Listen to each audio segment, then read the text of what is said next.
A gente começa mais a edição do programa Utilidade Pública. Muito obrigada pela audiência. E hoje a gente vai falar sobre um assunto que atormenta muitos pais, que é a birra das crianças. Aqui no estúdio com a gente, a psicopedagoga Carolina Garcês. Com que idade a gente já pode identificar a criança, aquela reação da criança como sendo birra e não aquele enjoozinho normal, seja por sono, seja por fome? Então, a gente já... isso não é uma coisa fixa, né?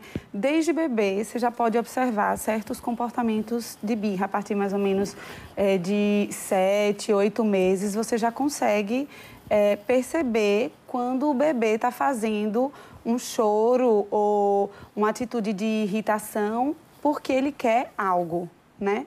E esse tempo pode ir até mais ou menos uns 3, 4 anos, que a gente pode considerar, assim, vamos dizer, que é normal, que faz parte do desenvolvimento. Se essa birra se estende por mais tempo, aí já é algo mais preocupante. O que a gente vê que atormenta muito os pais é quando essa birra acontece ou em locais públicos, aquela velha história do supermercado, da criança querer algo no supermercado e aí se joga no chão, ou quando vai a algum evento que tem pessoas estranhas, ou, sei lá, uma reunião de amigos, e aí a criança faz uma birra e acaba chamando a atenção para aquilo ali e os pais ficam numa saia justa. Como proceder?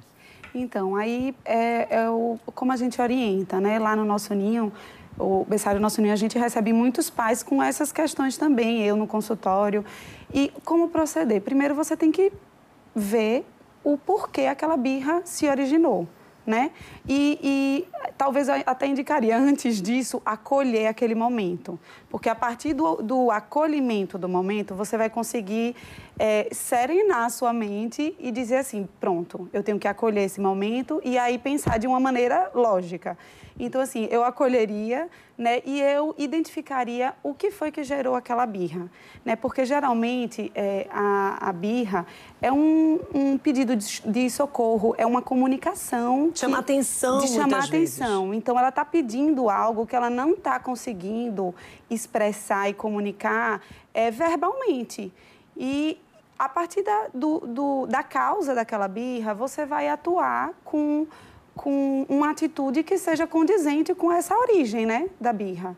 Então, você vai dar um castigo ou vai ter uma conversa proporcional à causa da birra. Então, gente, a gente convidou especificamente a Carolina Garcês pelo conhecimento de causa, pela experiência. Mãe de 3... coordenadora pedagógica do Nosso Ninho, ou seja, lida com muitas crianças e com os pais dessas crianças, porque às vezes a causa dessa birra não está na criança, mas nos pais, no comportamento dos pais dessa criança. Exatamente. Como o pai lida com isso, com a situação de birra, é uma questão importantíssima, né? Porque dentro do lidar com a birra, você está educando o seu filho e também passando valores, né? A gente sabe que a criança aprende, hoje o cérebro da criança, a gente sabe pelos estudos, que ele já nasce 25% formado, né, no nascimento. E até os 4 anos, ele está com 80% dele formado.